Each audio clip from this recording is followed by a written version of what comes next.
Olá, meus queridos irmãos do canal João Pedro Torales, aqui a Bíblia Revela. Querido irmão e querida irmã, quero aqui apresentar para vocês, trazer um vídeo muito bacana, né? Do Sérgio Lutzer, um irmão aí muito inteligente, fantástico, que derruba totalmente os argumentos do ateu Antônio Miranda sobre aquele tal artigo, né, que foi replicado em laboratório, o RNA, ao qual Antônio Miranda está aí, juntamente com o biólogo Henrique, né, está aí se gabando, né, dizendo, olha, está vendo, saiu um artigo que prova a origem da vida, que aí foi replicado a vida em laboratórios, clados, RNA e por aí vai. Você sabia que o Sérgio prova que o Antônio Miranda não leu o artigo? Vocês sabiam? Eu vou mostrar para vocês o vídeo agora. Fique comigo, assista o vídeo. Se você gosta do canal João Pedro Torales, compartilhe esse vídeo, né? Daqui uns dias eu vou trazer aí, se Deus quiser, logo eu vou trazer o Sérgio Lutz aqui no canal. O Sérgio Lutz é um menino fantástico, humilde, muito inteligente, e ele vai provar para você que não é nada disso que o Antônio Miranda falou, que o Antônio Miranda é um charlatão, que só quer buscar dinheiro aí do povo, né? Porque ele mentiu dizendo que a vida e o RNA foi replicado em laboratório e que foi formado ali através que foi provado nesse artigo que a vida foi original, né, originado do nada e por aí vai. Resumindo o papo, assista comigo, assista o vídeo, vamos assistir o vídeo junto aqui, o vídeo, compartilhe este vídeo e veja como que o Antônio Miranda é mentiroso e como que o Sérgio Lutzer desbanca o ateu Antônio Miranda, provando que ele não leu o artigo, que não tem nada de RNA replicado em laboratório e que ele fez aí um charlatanice nesse artigo. Assista comigo, compartilhe esse vídeo e o que você vai ver agora é ciência pura, mas ciência de verdade, com alguém que entende e explica de verdade, não com bloguinho aí de ateu Antônio Miranda que fica inventando. Vamos assistir, você vai amar esse vídeo do Sérgio Lutz. Compartilhe, inscreva-se no canal do Sérgio Lutz, eu vou deixar o link aí do canal dele para você se inscrever. Ah, e desculpa o cenário aqui eu estou viajando, então não estou aqui no meu escritório, no meu cenário do canal. Então esse cenário é improvisado aí, mas vamos lá assistir o vídeo aí que você vai amar. Olá pessoal do YouTube, meu nome é Eduardo, sou químico, na internet sou um ilustre desconhecido, não posto muita coisa por aqui, mas estou gravando esse vídeo em resposta ao Antônio Miranda e ao biólogo Henrique. No dia 10 de março tinha um debate marcado no canal Arena Apologética, com várias semanas de antecedência, mas no dia 9 de março o Antônio Miranda, por algum motivo sobrenatural, ele não quis participar do debate, desmarcou o debate e o biólogo Henrique, que iria substituí-lo na sexta-feira, no dia seguinte, também não poderia naquela sexta-feira, então o debate não aconteceu. Eu fiz outros vídeos no canal do Érico, provocando para um debate acontecer, que pode ser na casa deles, no canal Arena Apologética, mas eles não quiseram participar do debate, bloquearam pessoas que perguntaram sobre o debate, como o Luiz e o Érico, por sinal, e então o debate não está acontecendo e agora a minha disposição de tempo não permitindo, mesmo que por algum milagre eles quisessem, eu vou fazer um vídeo-resposta sobre o assunto da química pré-biótica, um argumento que especialmente o Antônio Miranda usa para calar cristãos como forma de argumento de autoridade. Dizendo que esse experimento comprovou não só a possibilidade, mas a impossibilidade da vida não acontecer. A vida com certeza acontece em laboratório, em vitrificação vulcânica, como ele fala, e ele cita um argumento, citando um artigo, e é sobre isso que nós vamos falar no vídeo de hoje. Quem curta bem sintética, química pré-biótica ou evolução química é o campo que estuda a origem da vida, como que a vida poderia ter surgido espontaneamente, sem a necessidade de um design, sem a necessidade de ser criada por um criador. Esse campo já era bastante discutido desde a época de Charles Darwin, quando ele afirma no livro Origem das Espécies que o primeiro ser vivo, o ancestral comum de todos os seres vivos, ele teria sido criado por Deus, criado pelo Criador, que ele chama, e a partir dele teria se desenvolvido a evolução de todos os outros. E a química pré-biótica vem para refutar o próprio Darwin, que posteriormente se converte à química pré-biótica, e admite que o primeiro ser vivo, o ancestral comum, o Luca, ele deveria ter surgido numa sopa primordial de compostos químicos.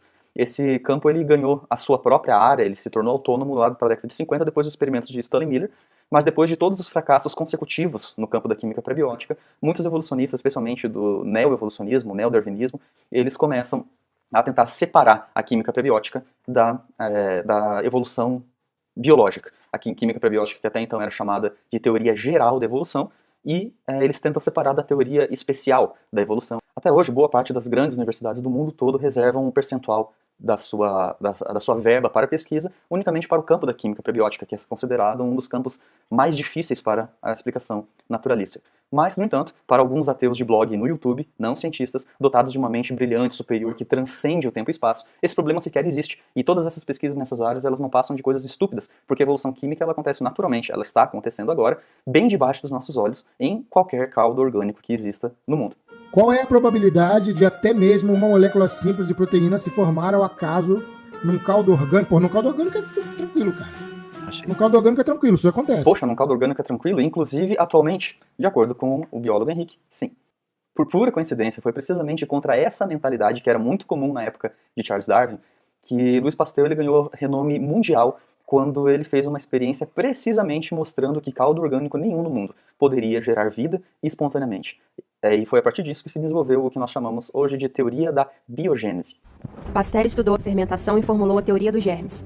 Com seu trabalho, demonstrou que esses organismos nascem de germes já existentes, contrapondo a teoria da geração espontânea, que foi predominante até o início do século XIX e dizia ser possível obter seres vivos a partir da matéria inanimada. Além disso, desenvolveu o processo que levaria o seu próprio nome, a pasteurização. No entanto, segundo essas mentes brilhantes, super iluminadas do YouTube, esse acontecimento ele parece ser muito mais comum e acontecer naturalmente do que nós, réis mortais, e o próprio Louis Pasteur, por exemplo, imaginava. Não é de se espantar que o neoateísmo ele precise negar a ciência de cientistas renomados no mundo inteiro e altamente consagrados como Louis Pasteur, por exemplo, cujas contribuições tais como a teoria dos germes, que as doenças elas são causadas por micro-organismo, a pasteurização, a vacina contra a raiva, a teoria da biogênese, a cristalografia, a estereoquímica, entre tantas outras, foram feitas por um cristão que não saía de casa sem antes meditar na palavra de Deus. A sorte favorece as mentes preparadas, apontava Louis. Uma das formas que ele preparava sua mente era a devoção cada manhã. Ele lia a Bíblia e orava antes das atividades de cada dia. E além disso, Louis Pasteur também era negacionista da evolução darwiniana, que ele, na época, já conhecia muito bem. Pasteur rejeitava a teoria da evolução por razões científicas. Ele foi o primeiro cientista europeu a fazer isso. Ele também rejeitava por motivos religiosos. Ele disse: existe algo no fundo de nossas almas que nos diz que o mundo é mais do que mera combinações de eventos. Louis não acreditava na geração espontânea. Toda vida deve surgir de vida, ele pensava. Apenas micróbios geram micróbios. Mas Pasteur estava completamente enganado, porque no YouTube, em 2023, surgem mentes brilhantes que conseguem comprovar a geração espontânea e ainda conseguem quantificar isso. Os evolucionistas como Royle, Jastrom, entre outros, reconhecem que é de apenas em 10 elevado a 113. Impossível. Não, pô. O número tá aí. O número tá aí, cara. Isso acontece. O número tá aí. Isso acontece.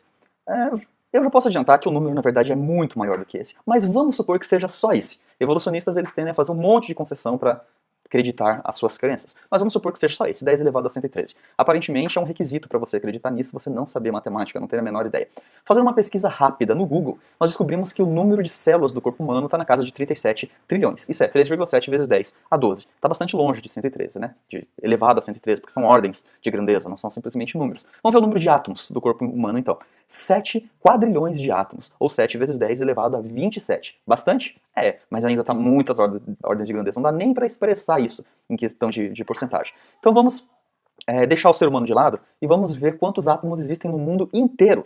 Chega a 1,33 vezes 10 elevado a 48. Uau! Mas não chegou nem perto. Não, mas espera aí. A Terra lá tem 4,5 bilhões de anos. E a vida ela surgiu, sendo assim bem conservador, 1 bilhão de anos depois do surgimento do planeta Terra. Na verdade, as pesquisas atuais colocam nesse cerca de 300 mil anos. Mas vamos supor, sendo bem conservador, 1 bilhão de anos para dar mais chance para o evolucionismo, certo? 1 bilhão de anos dá 3,15 vezes 10 a 16 segundos. Para a vida ter surgido, supondo que esses 1,33 vezes 10 a 48 átomos que existem no nosso planeta inteiro, eles se convertessem magicamente para serem filamentos de RNA tentando se combinar para gerar a vida. E cada um deles tentasse fazer uma tentativa por segundo desde o surgimento da Terra, teríamos 10 elevado a 64 tentativas desde o surgimento do mundo se todos os átomos eles fossem uma molécula de RNA completa. O problema é que 10 elevado a 64 sequer arranha a possibilidade da formação da vida, considerando esse número super pequeno, de 10 elevado a 113. Então vamos lá, quantas tentativas cada átomo da Terra deveriam fazer para, se eles fossem convertidos em moléculas de RNA completas, para ter surgido a vida em apenas 1 bilhão de anos? Eles precisariam nada mais, nada menos que 10 elevado a 48 tentativas por segundo para a vida ter surgido em apenas 1 bilhão de anos. Não estou nem calculando 300 mil. 1 bilhão de anos. Isso é, eles teriam que tentar interagir trilhões de vezes mais rápido do que a velocidade da luz a cada segundo para a vida ter surgido, ter uma possibilidade de ter surgido ao acaso em 1 bilhão de anos. Parece verídico, hein? Conseguiram a replicação do RNA em laboratório pela primeira vez na história. Por coincidência, eu estou com o estudo em mãos. Conforme ele for descrevendo o estudo, eu vou pegar as palavras-chave que ele está usando para descrever o estudo e procurar no estudo, para ver exatamente aonde está o contexto de cada palavra-chave que ele vai falando. Então vamos começar. Foram usados no experimento uma replicação daquilo que nós encontraríamos na Terra primitiva, como por exemplo, carbono e vidro vulcânico. Veja aí, carbono não tem. Vidro, glass, não tem. Vulcão, volcanic, não tem. Porque diferente do mundo que temos hoje, a Terra antiga, a Terra primitiva, tinha as condições necessárias para a origem da vida. Fold não tem. Nós temos fold várias vezes. Fold está dentro de fold, mas fold não é old. A palavra old não aparece no texto. Terra. Terra não aparece no texto. Primitive. Primitiva aparece uma vez, mas é apenas na bibliografia. No próprio texto não aparece a palavra primitive. Necessary. Não tem. Need. A need aparece uma vez, mas é lá no final para aqueles acknowledge, né? Origin of Life. Origin of Life aparece também na bibliografia. Outra vez na bibliografia e acabou. Então parece que o Antônio Miranda conseguiu escolher todas as palavras que o texto não diz para tentar descrever o texto. Meio estranho isso, não? E o mais interessante dessa rede de replicação é que ela ocorreu de uma forma que replica a seleção natural. Natural Selection.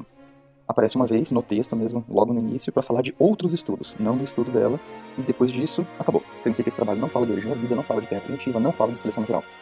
Aparentemente ele acha esse estudo tão matador para a fé cristã que ele apresenta em praticamente toda oportunidade que ele tem. Aqui é num debate. Aqui, ó, um artigo científico do ano passado, Fábio, você que é biólogo já deveria conhecer.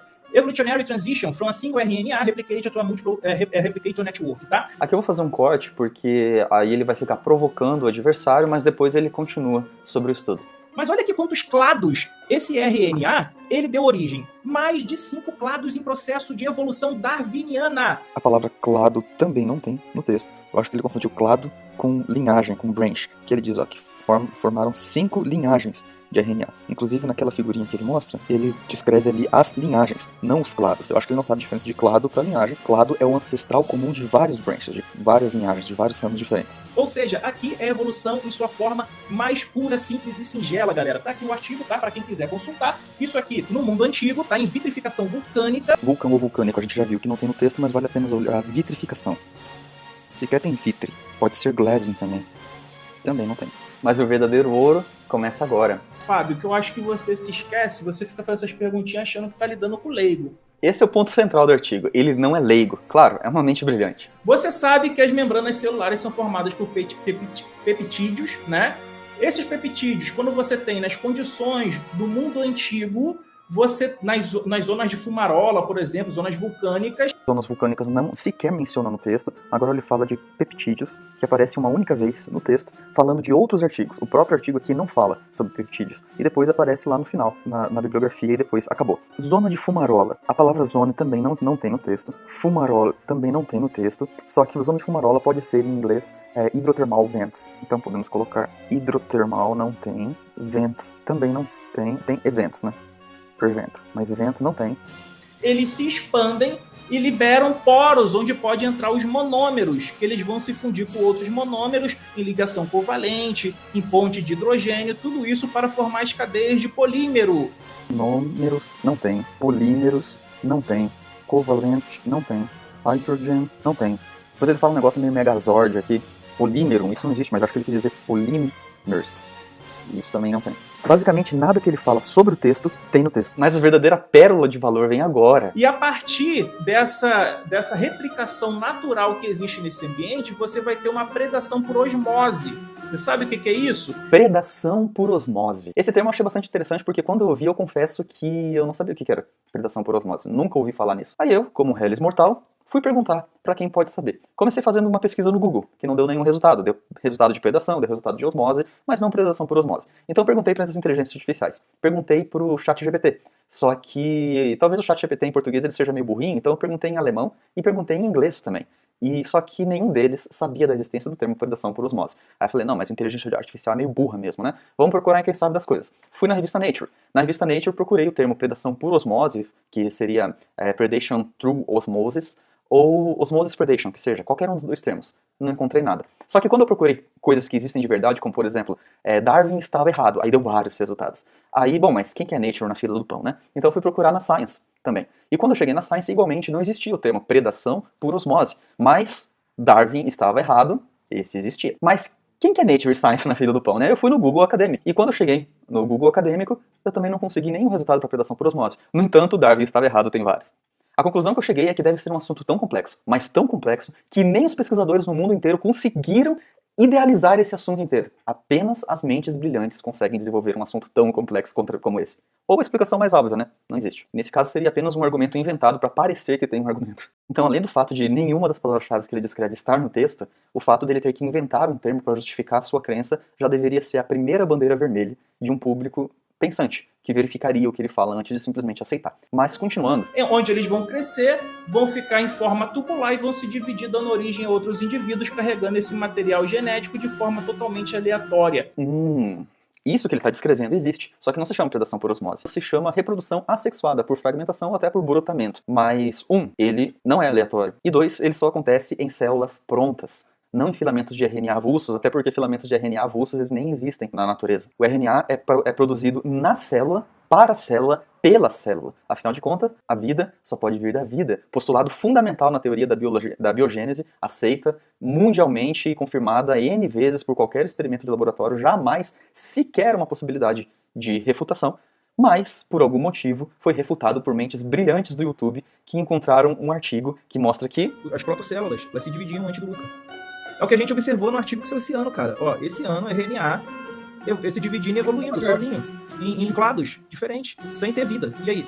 Aqui é uma coisa bastante interessante. Aparentemente, para essas mentes brilhantes, protocélula é sinônimo de RNA. Ou melhor, RNA é sinônimo de protocélula. Só que essa igualdade, essa relação, ela não existe em lugar nenhum fora do mundo encantado dos ateus de blog. Na academia, o consenso é completamente outro. Como resumiu Nick Lane, por exemplo, na revista New Science 204, de 2009, ele diz o seguinte, abre aspas, não há qualquer dúvida de que o ancestral comum possuía DNA, RNA e proteínas, um código genético universal, ribossomos, que são as fábricas de construção de proteínas, ATP e uma enzima alimentada por prótons para produzir o ATP.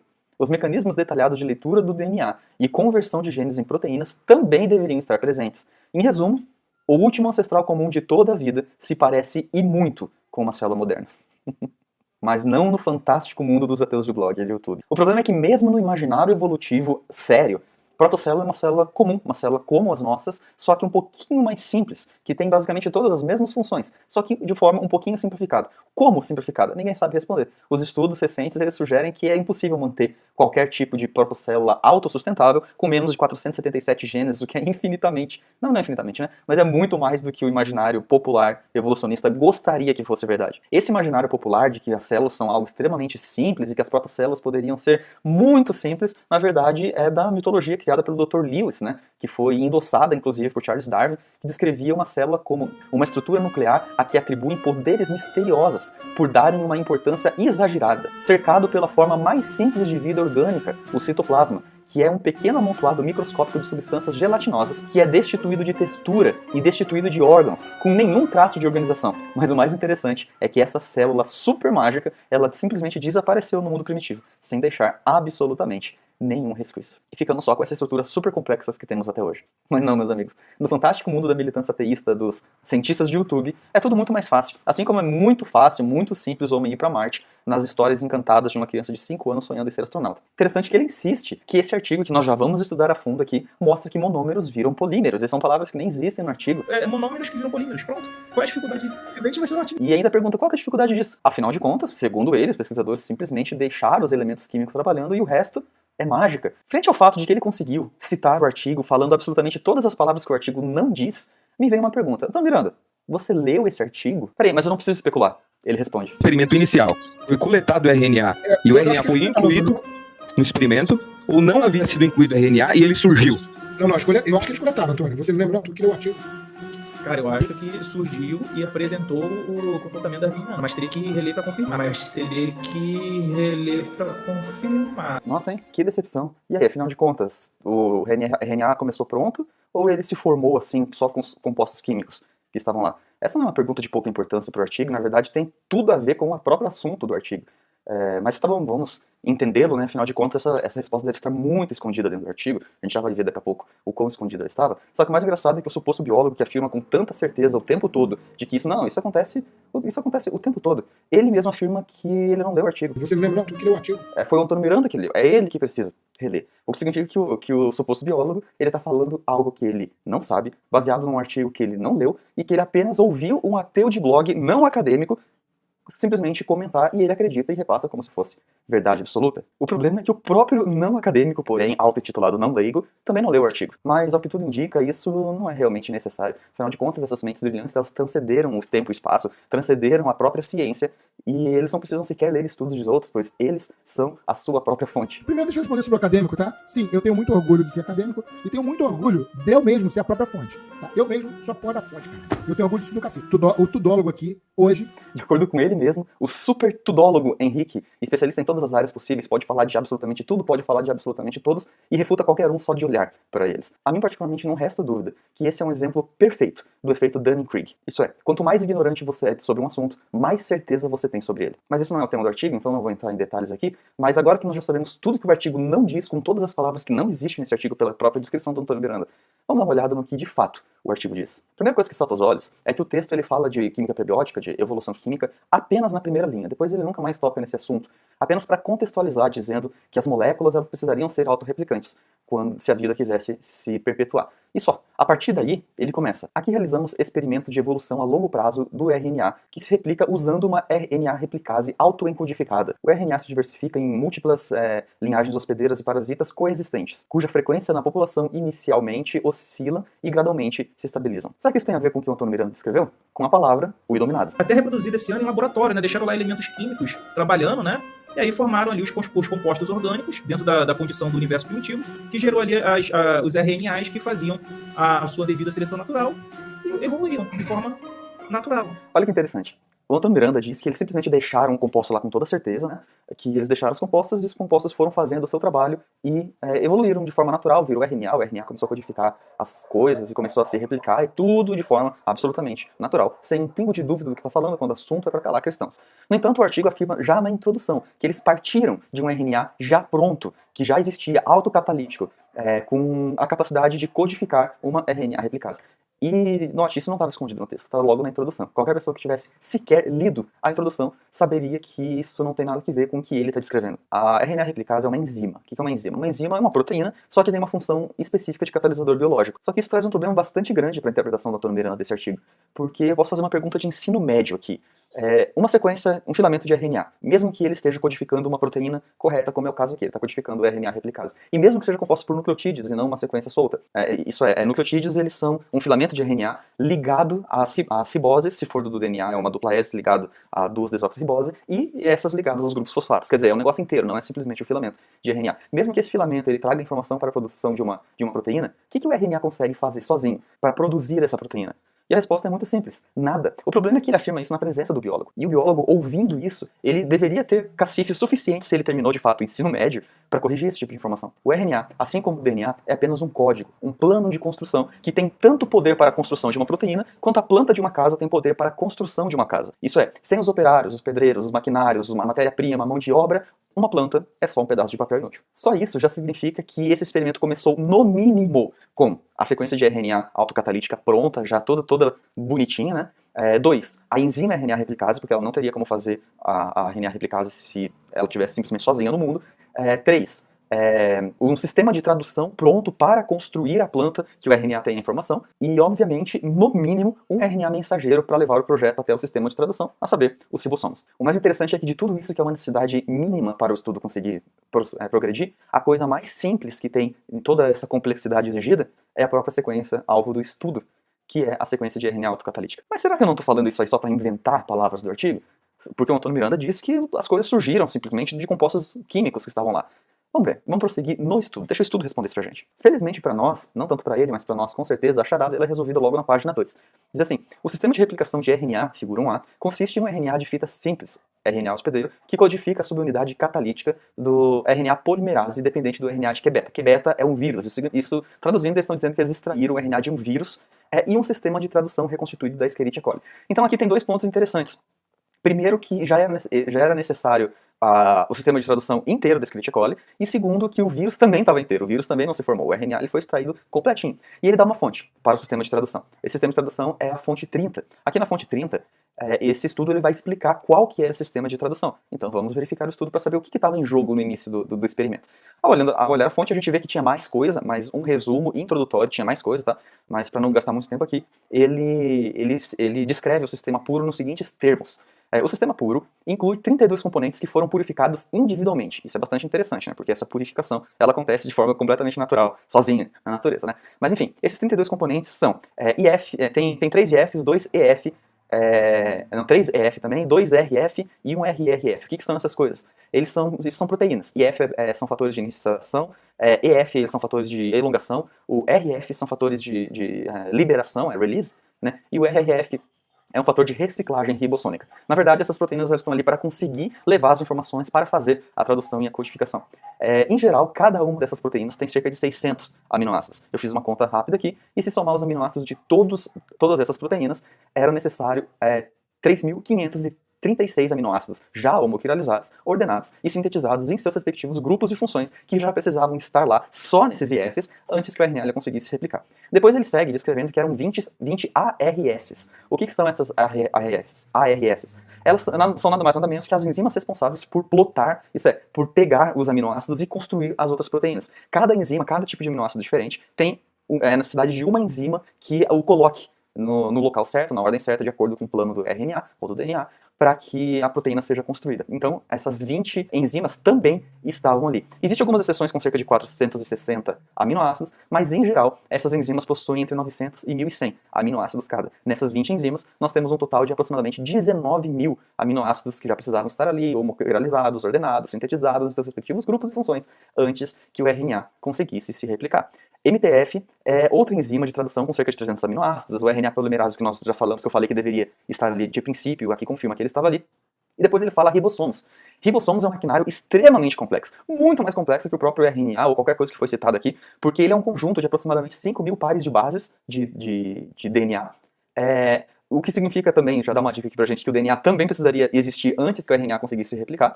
E o ribossomo, ele também é uma máquina molecular com milhares de aminoácidos. Ele tem cerca de 50 proteínas, e cada proteína com cerca de 100 aminoácidos, que dá aproximadamente 5.000 aminoácidos, de novo, homoquiralizados, catalíticos, enfim, tudo certinho.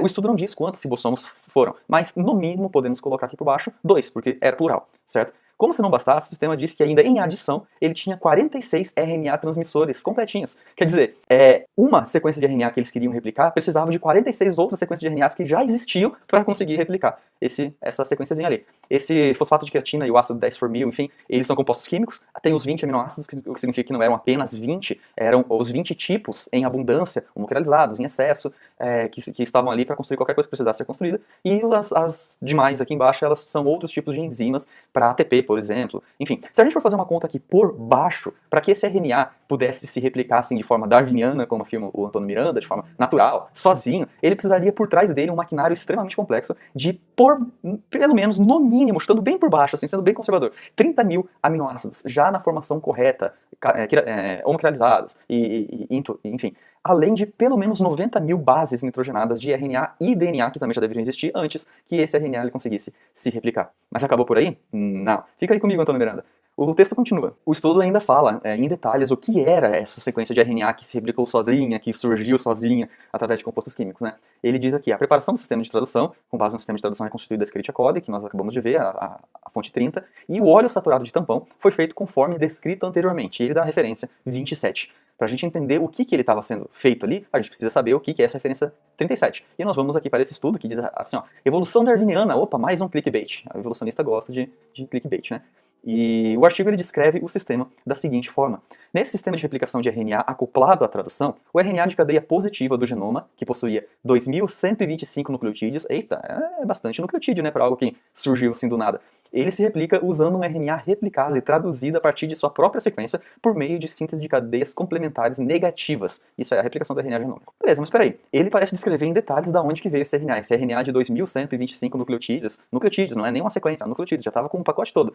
Ele já veio pronto, ele começou ali, pronto. Será que tem alguém aqui que afirmou que foi feito através de compostos orgânicos? Que ele simplesmente surgiu espontaneamente? Não parece ser o que a pesquisa estava descrevendo. O fato disso serem nucleotídeos e não apenas um filamento de RNA é outro problema, porque o nitrogênio ele inibe a formação das riboses. A ribose é um açúcar de 5 carbonos extremamente complexo e o nitrogênio inibe a formação de ribose. O mesmo ambiente que catalisaria, que formaria bases nitrogenadas, elas não poderiam catalisar a ribose, eles precisariam ser feitos em ambientes diferentes. Por coincidência, eles deveriam ser transportados para o mesmo ambiente para que isso pudesse dar certo, em um ambiente ainda com uma tendência a ser mais seco, isso aí eu explico depois. O que significa que eles não criaram nada em laboratório. Óbvio, até porque o RNA mesmo que eles extraíram de um sistema que já estava pronto, um vírus Q-beta. Colocaram esse RNA num sistema de tradução de Escherichia coli e o RNA viral ele fez o que ele sabe fazer, infectar o sistema de tradução e começar a produzir as suas próprias enzimas. Mas ele precisava do sistema de tradução absolutamente pronto para ele conseguir fazer isso. Isso significa que o experimento aqui ele não é de química prebiótica, ele não fala sobre a origem da vida. Ele é um experimento de biologia molecular, porque a célula já deveria existir para que esse experimento fizesse qualquer tipo de sentido. O experimento aqui ele estava muito mais para um monstro do Frankenstein do que para a origem da vida. Dá para continuar, o estudo vai além disso, mas eu já deu para ter uma noção do que aconteceu aqui. De fato, existe um estudo feito em 2012 que fala sobre vitrificação vulcânica, só que ele não foi publicado na Nature, como o Antônio Miranda afirma, e ele também não fala sobre o surgimento da vida, ele fala sobre a terceira etapa de aglomeração de RNA. Mas se eles encontrarem esse estudo, vai ser interessante fazer um vídeo sobre ele também. 2. O suposto não leigo Antônio Miranda, ele deve ter, na melhor das hipóteses, visto um blog falando desse experimento que eu acabei de citar. E claramente não leu, provavelmente nem terminou de ler o blog, só leu a manchete, tomou algumas conclusões e obviamente o estudo ele não leu. Para parecer um pouco mais intelectual, muito provavelmente ele tenha procurado o que ele pensou que fosse um estudo por algum motivo desconhecido, não sei como é que ele poderia ter confundido isso, imprimiu o estudo e não teve a capacidade, a ética, sequer de ler a introdução do estudo. Ele só viu as figurinhas e mostrando figurinhas, falando, clados, não sabe nem o que é clado, aquilo eram branches, eram ramos, não eram clados. Mas ele mostrou as figurinhas dizendo que, nossa, 5 clados se formaram, mas não leu uma palavra do que o estudo estava dizendo, nem sequer da introdução. Então ele saiu feliz da vida porque tinha encontrado um artigo que ele sabia que os seus seguidores não iam conferir, então ele podia falar a bobagem que ele quisesse, já que ele mesmo não leu e é assim o modus operandi dele, e saiu divulgando essa desinformação científica de um blog que ele leu e sequer teve a capacidade de entender certo o que o próprio blog dizia. Misturou alhos com bugalhos e usou um artigo prova de algo que sequer existia, sem nem mesmo conhecer uma vírgula do assunto. Foi aí que pessoas super impressionadas com o intelecto superior desse indivíduo, não leigo, né, esse grande não leigo, eles começaram a fazer superchats e ajudaram quando ele pediu doações pelo canal do YouTube,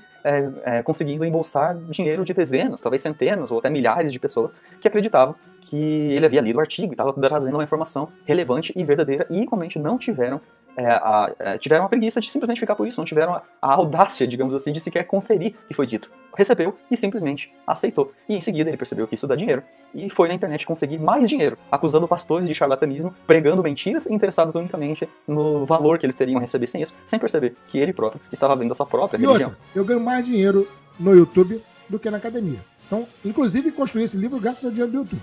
E ganho mesmo, do que qualquer academia. E assim, como ovelhas mudas e passivas, alguns ateus, como o biólogo Henrique e outros como o Davi, por exemplo, que usam esse artigo como argumento nos seus debates, eles passam a citar a fonte do Antônio Miranda, e não o próprio artigo, porque não tiveram a capacidade de sequer lê-lo, nem sequer ler a introdução, só para conferir se era realmente isso que estava escrito. E assim, compactuaram com uma mentira de um artigo que fala absolutamente nada do que eles afirmam que falou. Se todo argumento que você tem para defender uma crença é a palavra de um homem que você não consegue sequer conferir se é verdade ou não, a sua crença não passa de, na melhor das hipóteses, uma fé fideísta. E se esse homem, sabendo os seguidores que tem, pode falar absolutamente qualquer verdade porque sabe que seus seguidores não vão conferir a informação, ele pode inventar qualquer coisa para justificar a sua fé. E acaba sendo, na melhor das hipóteses, mais um charlatão em busca de aplausos.